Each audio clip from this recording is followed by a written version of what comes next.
Hello everyone, another day, another video, another plane.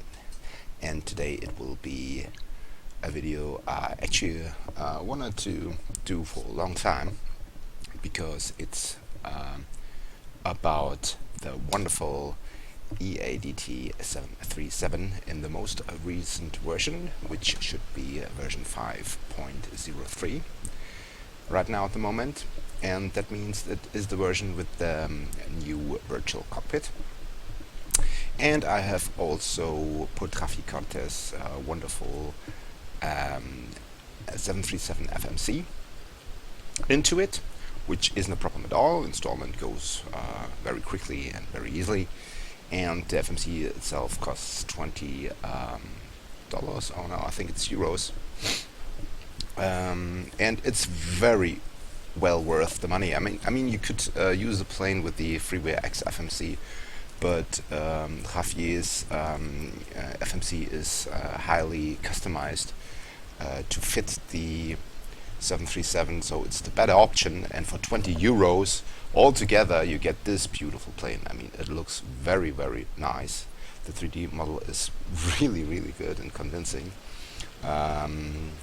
It's just as good as many other payware releases.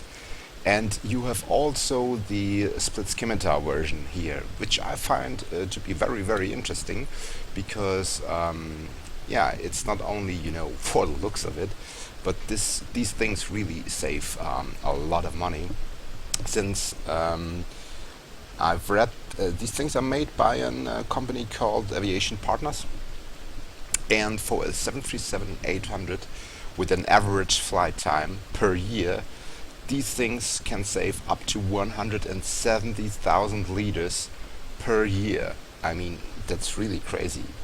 Almost 200,000 liters of kerosene less over the year if you use these things.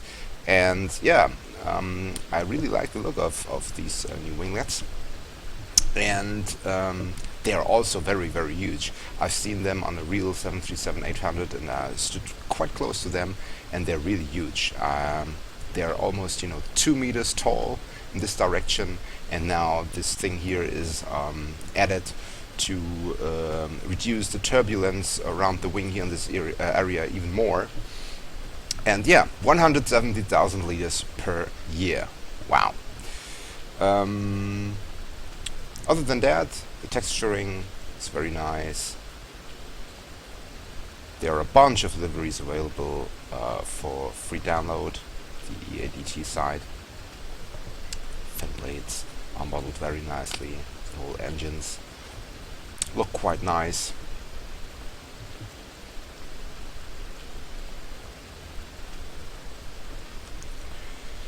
I really have to say I like that, especially considering the fact that you pay nothing for it. I mean, that's really good. A good price. Zero is always good.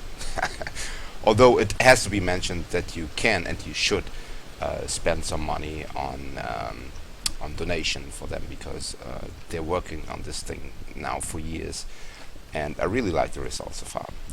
Okay, so the 3D model outside, and here we have the inside, and I really like that a lot. By the way, XEnviro is providing the weather. We are situated again here at Cologne Airport, Echo Delta Delta Kilo, and it's raining right now, overcast at, let me have a quick look, reported at scattered at 2,500, broken at 3,100, and also a few at 1,200. So I mean, really, really dense soup over the airport here.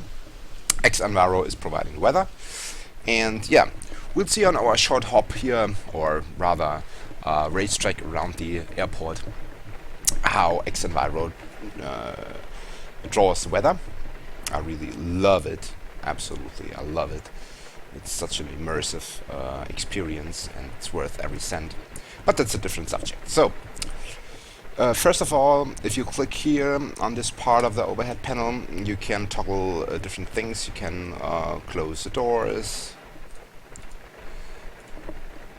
Let's have a very quick look. Alright. Let's try it again. Toggle left forward door. Interesting. Okay, maybe you need some power to do that. We'll see.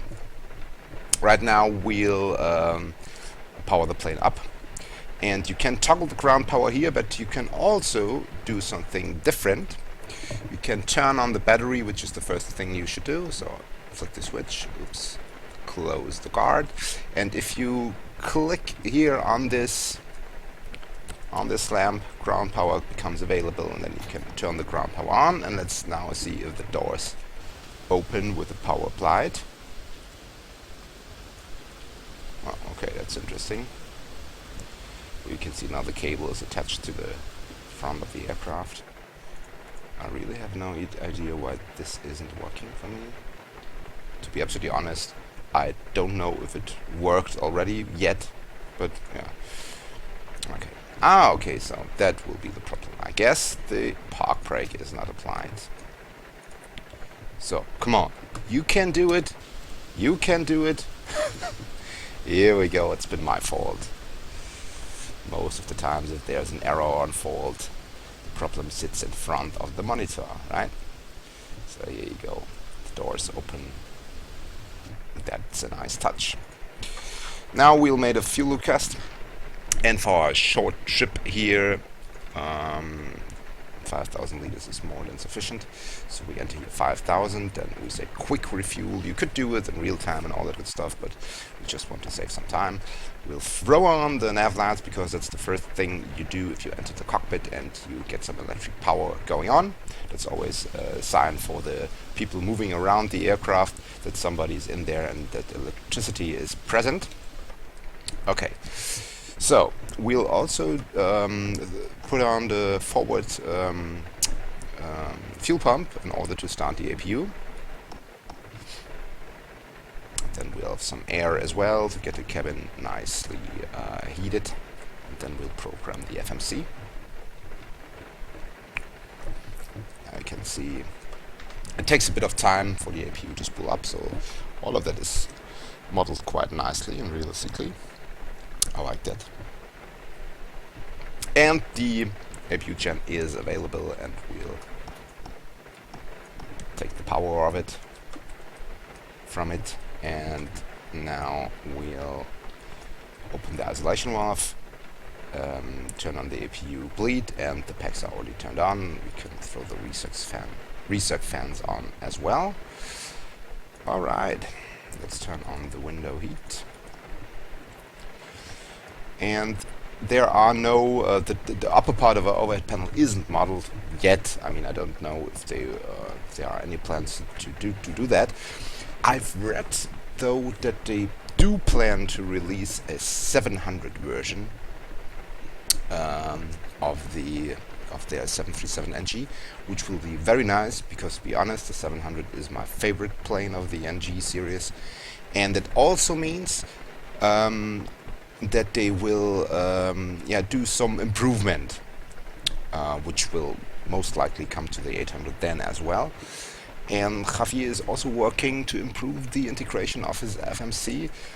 So things like the flap schedule on the PFD will come into the new version most likely, and that's very, very nice. So a lot of stuff to look forward to.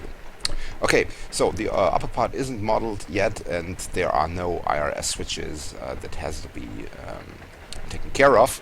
So without any further ado, we can grab here the CDU, and we'll do the position in it, and we are here at Echo Delta Delta Kilo, and the origin is pre-populated already.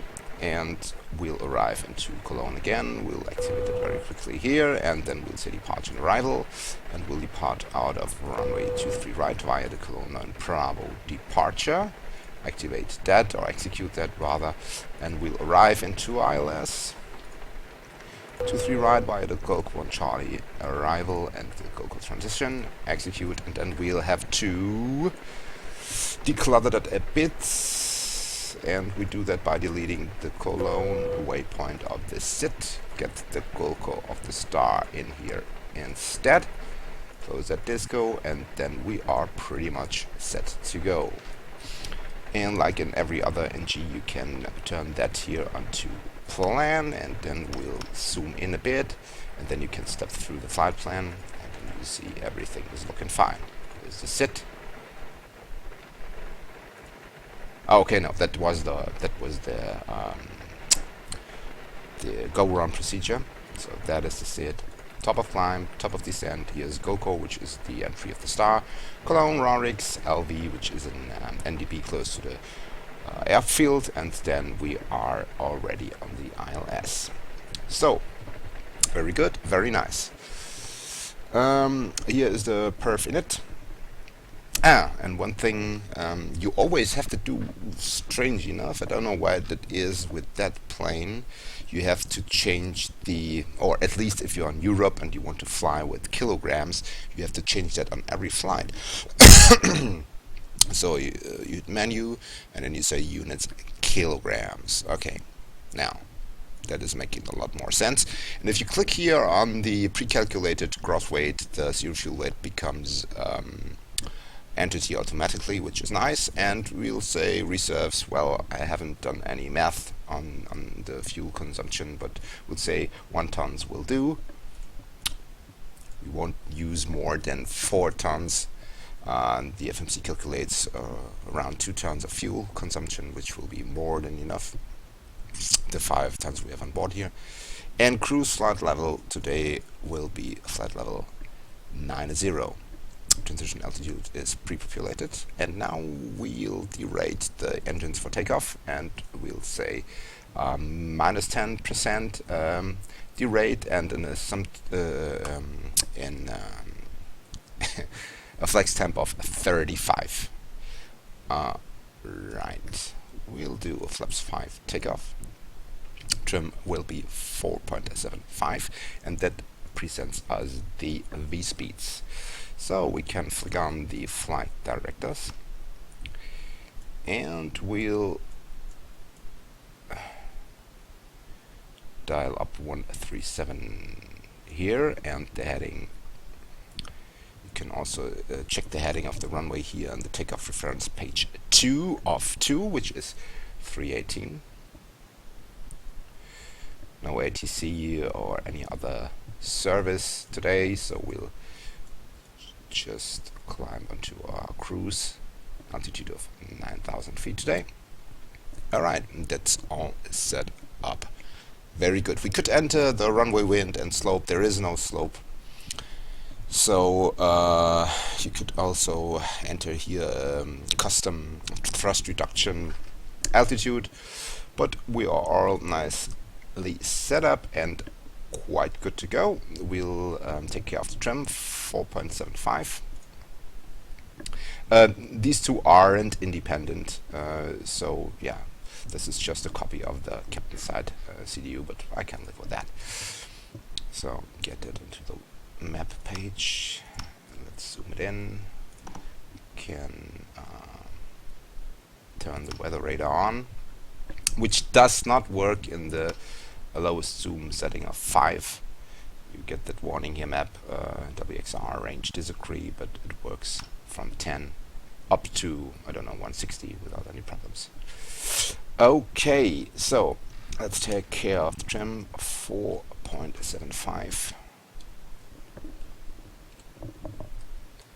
And you can do that without the electric hydraulic pumps. Up here, let's set that to 9,000 feet. All of that is modeled and it works, which is really, really nice. So 9,000 feet, and the landing altitude is 350. That has to be set to auto. All is good.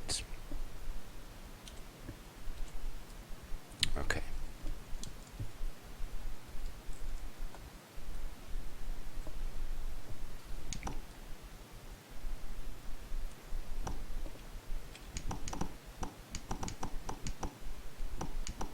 Okay, that looks nice. Also nice that the trim wheels just swing a bit after you release the trim button. Very nice touch. Alright. Use. There's also cabin modeled, but that's yeah, pretty basic, but And again, hey ho, for those people who like that stuff, it's in there. Alrighty then, so let's get this thing started. So we throw on all the pumps, your damper can come on, the packs do come off. We'll take the left igniter, and now let's start the engines. So what you do is you hold the left mouse button, put the switch upwards, and then you turn it left.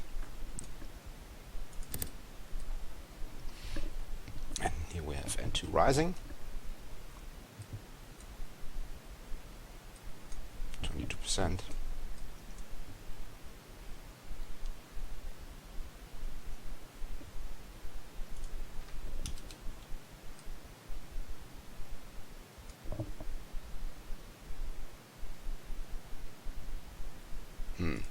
Some sounds are missing, strangely enough, because it worked all the time. Oh, right. 0%. I don't know why that happened. Alright, that's strange. Here you go. That sounds better. And starter cut out. Blech.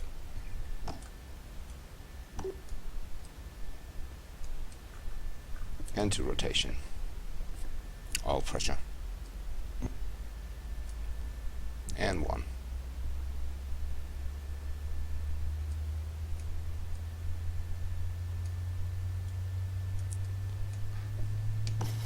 And now you can hear the beautiful sound of the trim wheel as well. Alright. Very strange.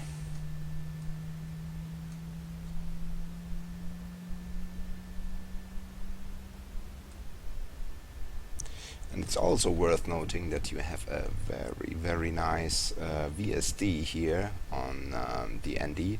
And to get that, you turn the first officers to map mode, and then you hit the center button 2 times, and then you have here the vertical path of your flight plan. And to declutter it a bit, I'll get rid of the airport symbols, and I zoom in a bit. Yeah, that's very nice. Okay, engines are up and running, so we can get rid of the engine display. Very nice sound here. Once more, ground power can come off. Alright. So, isolation valve auto. Packs on. APU bleed off. Prop heat can come on. We can get rid of the APU, and we'll get rid of the ground power. Good. So flaps 5. Let's do a quick flight control check. Full left, full right, full up, full down. And the rudder. Very nice. So in here you get the compact display, which I like a lot as well. It's seen on many NGs in real life. Normally, to declutter the information for the pilots in flight, you get rid of the lower ICAS display, and the most important informations will get displayed in digit-only form here on the upper ICAS. So very nice. Okay, RTO. Let's turn on some lights. Lower light, we don't need that. Okay, we should have turned on the anti-collision light before engine start. So everything is nice here. Engines are up, making engine noises. Very nice. Let's turn on the auto throttle. And off we go. Park brake off.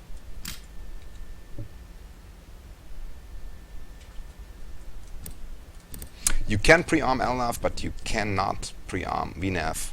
But yeah, no problem here. So, engines coming up, 40%.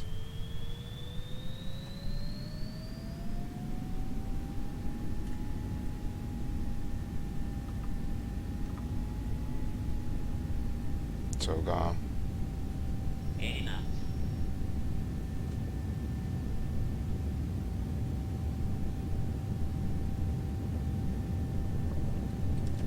V1, eh? And use rotate. V2.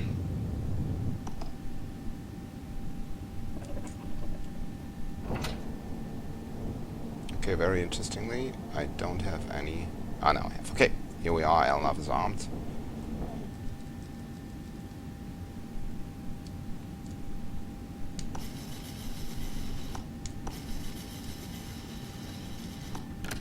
Flaps 1. And we'll flick on the autopilot. And VNAV is alive. I have to say that the frame rate is really not the best, so that's the big problem here with that bird. I mean, my graphics card is not good by any means. It's a quite old 670 with only 2 GB of VRAM. It will get replaced fairly soon, I think within the next 2 weeks. And yeah, then I think my XPX performance will improve dramatically, because right now I can only see around 18 to between 18 and 20 frames per second, and that's not nice. Flaps up, because you should know, or you probably will know, that X-Plane isn't simulating the flight model in real time anymore if your frame rate drops below 19, so that's not too nice. And this thing here just nails my FPS, especially when I do streaming on top of it all in 720p, 60 frames per second, which just results in very nice videos, but you know, yeah, it hammers my performance.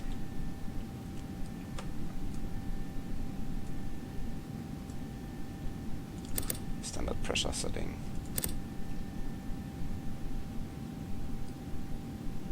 Because we're cleared onto a flight level. Here, standard.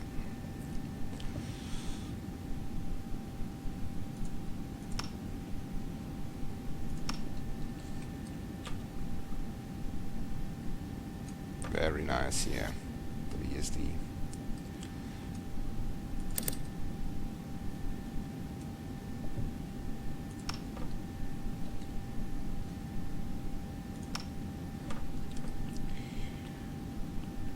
Here we go. The beauty of X Enviro.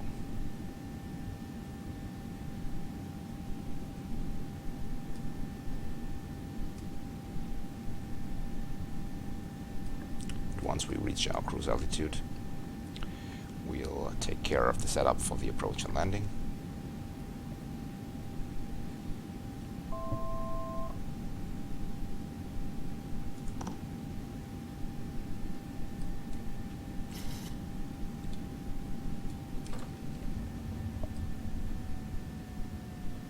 I mean, the clouds of X Enviro are very, very frame rate friendly, but it doesn't help now with the EADT that it's a very cloudy day today here at Cologne or in Germany generally.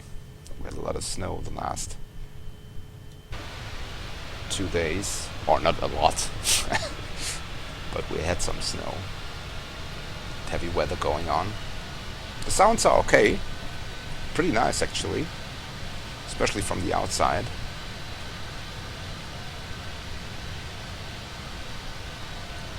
We have a quick look. Everything should be good and running.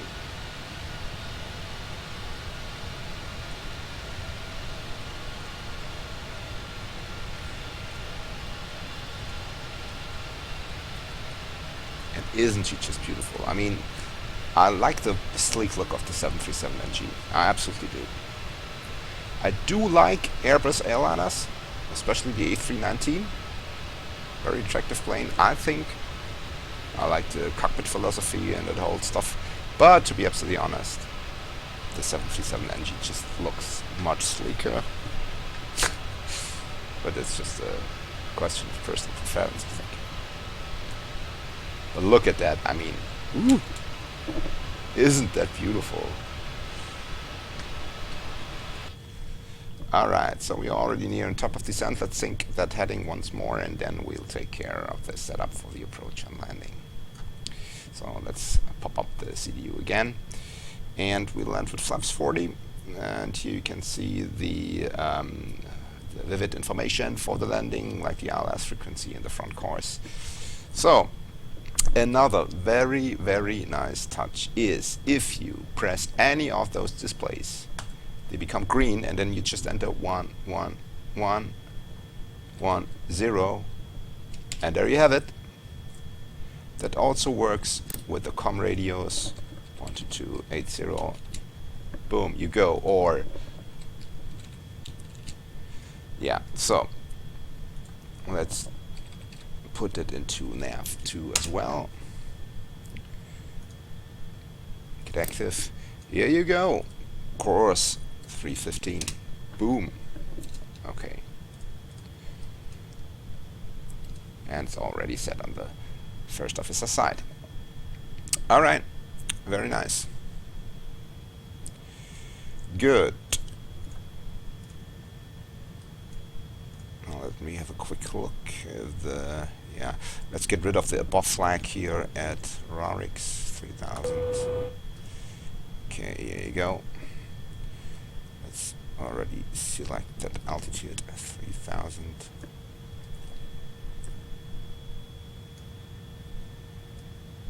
Very good. Okay, we're pretty much set up. Autopilot 1 will do. And we'll go with 200 feet of decision height, radio height.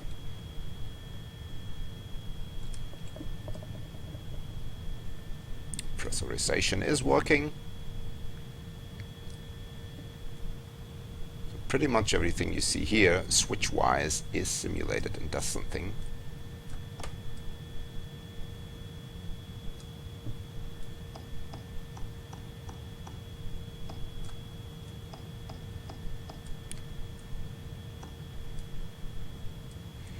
To move these switches, you press the left mouse button, and then you drag the mouse to the left or to the right. And sometimes it's a bit hard to stop the movement at the right position, but actually, you know, you can get used to it. And even without moving the camera view to a preset overhead view, you can, from the captain's view, very nicely just turn the head onto the position of the switch you want to actuate, and then you grab it and you turn it. I mean, that's working very, very nicely. Trimming on. Yeah, I do like that. I do like that a lot. Inverter, generator 2, the transformers. Very nice. In-flight entertainment can be turned on, although we don't have any packs on board right now. Okay, and now we just crossed top of descent. You can see here the vertical profile, and the plane is throttling back, and it will perform the left turn anytime soon, which is right now.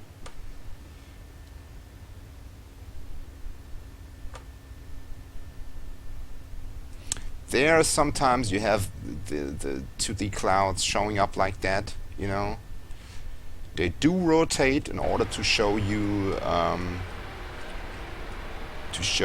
the correct picture of the cloud from any possible angle of view. So they rotate as you rotate the view, and very seldomly you have those flat things resulting from that. But that's really not happening very often. Most of the time it just looks very convincing. I think here it's once more. I mean, those are 2D clouds.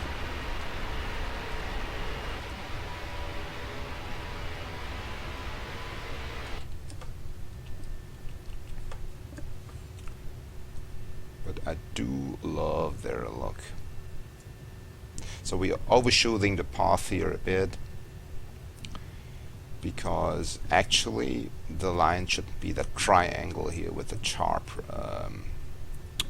angle. Should rather be a nice curve, but you know, yeah, maybe that gets improved with a future version as well. As of yet, the plane flies it more or less correctly. Actually, not less, it does fly it correctly. Just a matter of looks.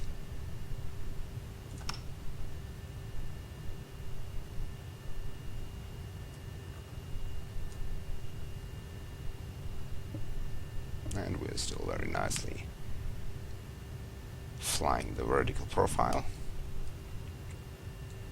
You do see the ground here as well.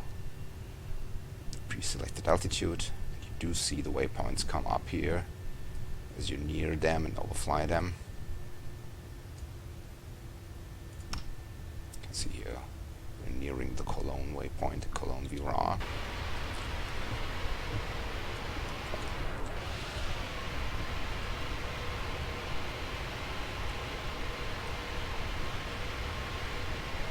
Beautiful.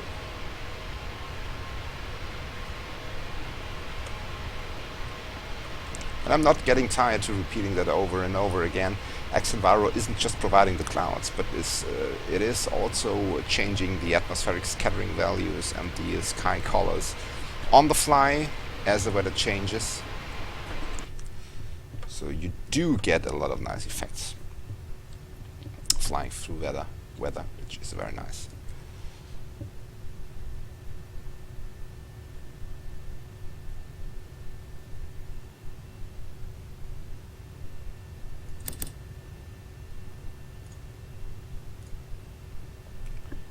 Oh, really?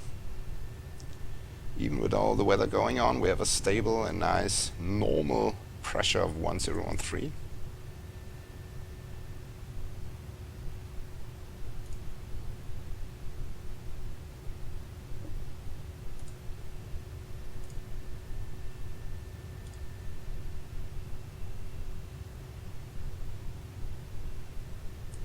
I have that fly with Lua script here.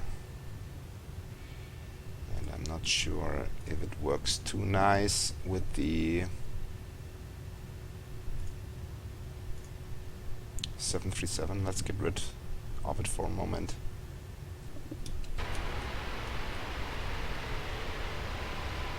Yeah, but that does not seem to improve the... Oh, it does seem to improve the frame rate a bit. But look at these cloudscapes. Isn't that beautiful? Alright, and nearing Cologne. We'll intervene the speed and we'll get it down a bit.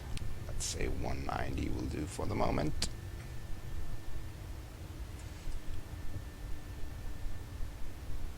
And we're still in vertical profile.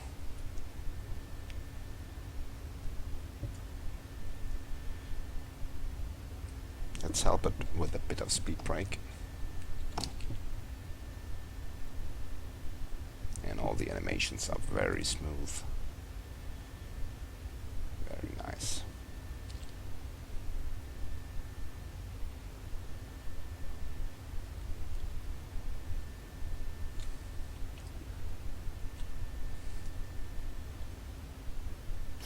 Here you can already see the glide slope.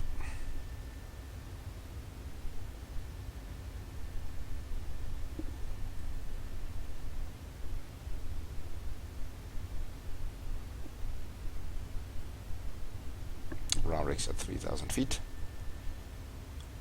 That will happen. So the vertical profile works really nice. Flaps down. Let's arm the speed brake. Speed brake armed. Let's bring the speed down even a little more, 180.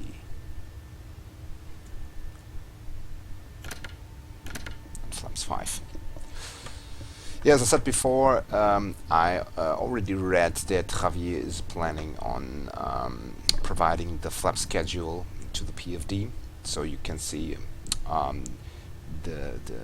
his UAFMC is highly customized for the use in the EADT 737. The integration works really flawlessly, nice. I like that.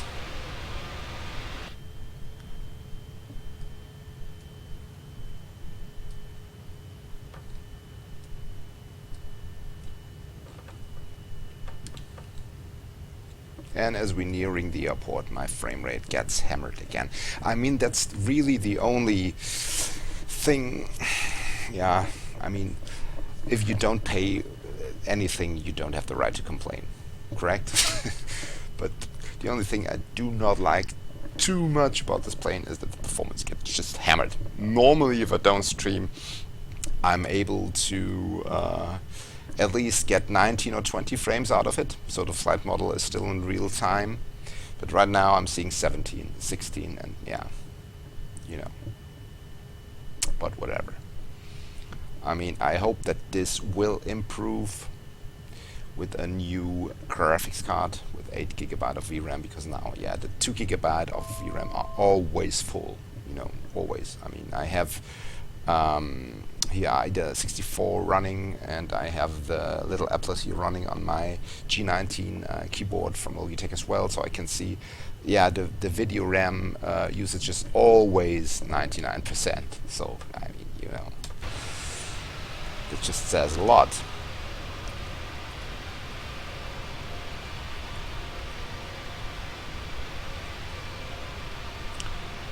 But for all of you who have at least, you know, 4 gigs of VRAM, I think you're absolutely good. I've read somewhere that they used very many triangles to model this 3D cockpit. I mean, it could be a possible explanation, because yes, the outside model is just fine, but as soon as you go into the cockpit, especially with the screens being turned on, yeah. Okay, approach phase. Oh, not approach phase. Approach is activated, so you see a wall lock is armed, and we are already on the glide slope. Init ref tells us 126 is our landing speed, our VREF. So let's add 5 knots to that, because we are in a quite windy environment here, so 131 will be our landing speed. So 1.5 nautical miles to run. And here comes the right turn onto the localizer. So let's sync the heading.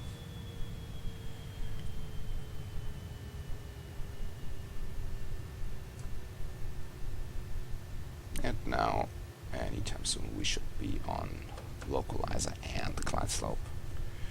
And once that happens, we will reduce the speed and we'll drop the flaps in the gear.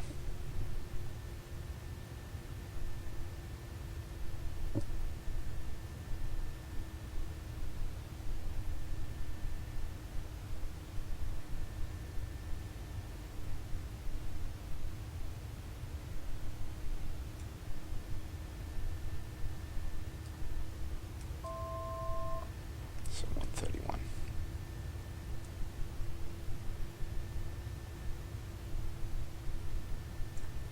Flips 10.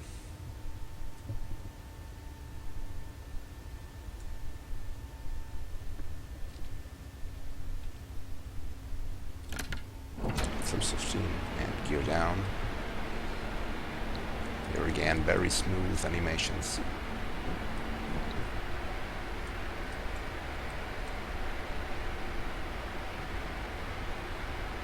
I like it.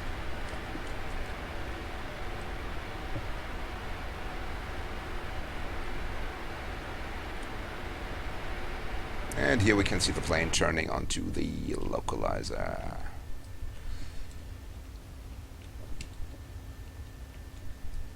Lights are still on.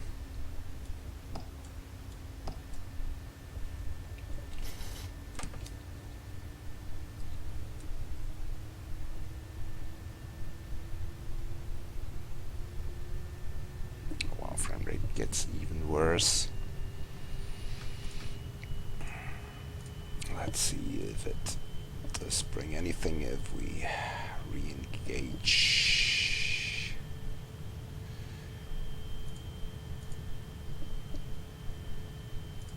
No, not really. Actually, it makes it a bit worse.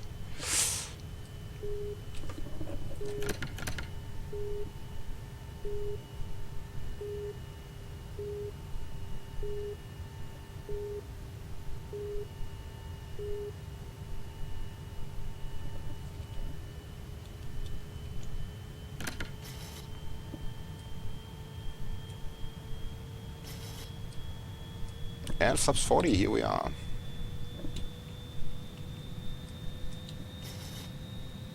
We're still only on LNAV, not on VNAV, not on localizer.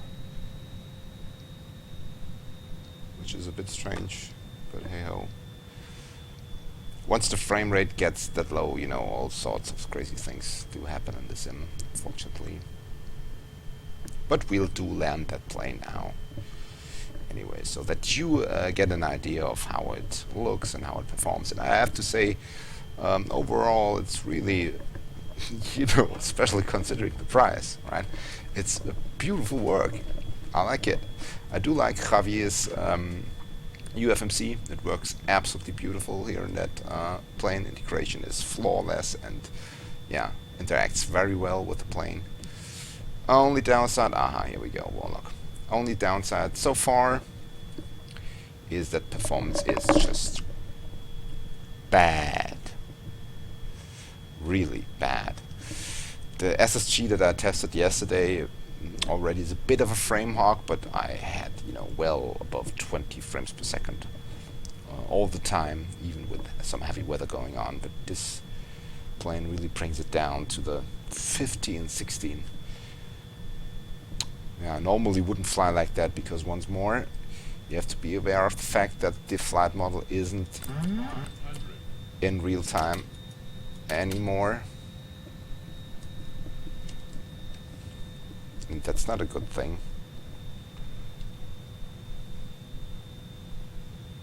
Everything gets very slow and sluggish. At least we have now 16, 17.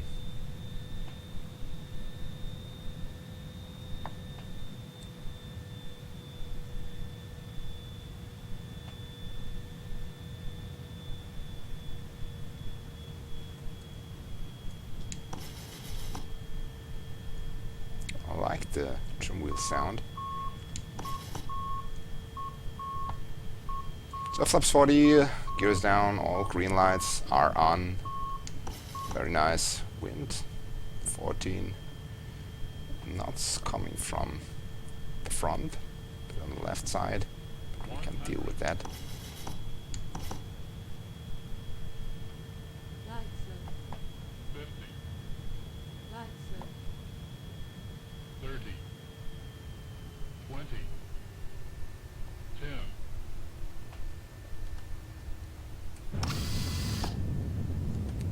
And I'm fired, I mean 440 feet per minute upon touchdown, but yeah. Pretty hard to get a good landing going with that sort of frame rate.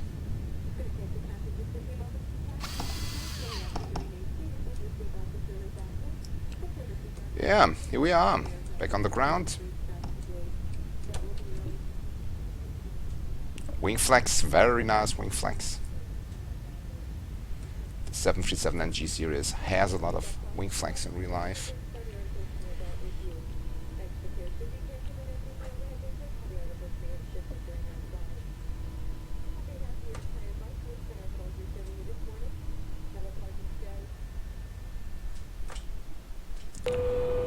Okay. Let's have a look at how bad the landing really has been.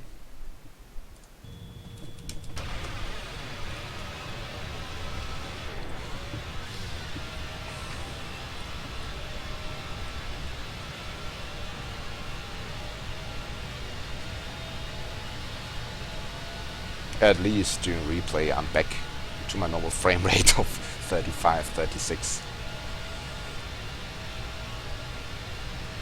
Beautiful. I really love that look of the NG. And the rain starts again.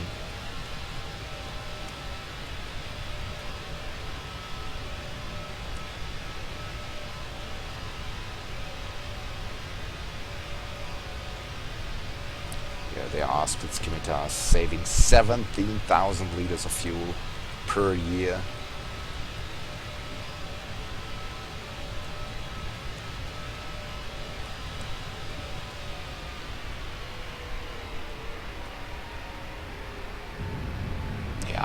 I mean, I've done worse landings, I've done better landings, but quite okay, I would say. The reversers aren't deploying during playback, but they do deploy in the sim, so yeah. All the animations are there, all the animations look very nice, as does the 3D cockpit. I mean, this thing costs 0, and I think it's very well worth the money. No, but joking aside, it's really a work of art. And the only downside so far I can see, even if you pay 20 bucks for the FMC, it's still very worth the money. And the only downside I can see so far is, yeah, the frame rate that gets really, really bad if you're flying into heavy weather or to dense scenery. But once I have my new graphics card, nah, come on. Interesting. And I don't know which one it will become, to be absolutely honest. Right now I'm deciding between the 1070 8GB GTX by GeForce, or even the AMD Radeon RX 480 with 8GB of RAM, because I've read some very nice things about it. So we'll see. Nice elevator here. It's somehow stuck in position, but it can be due to the replay. So, I like that plane. In its current state, I would say, considering it being a freeware, 10 out of 10, without hesitation. And even per payway standards, I would say, it's the only NG available for X-Plane right now. I would say a solid 7 out of 10. I really can recommend this plane very, very highly. Go and get it at the EADT website. Thanks a lot.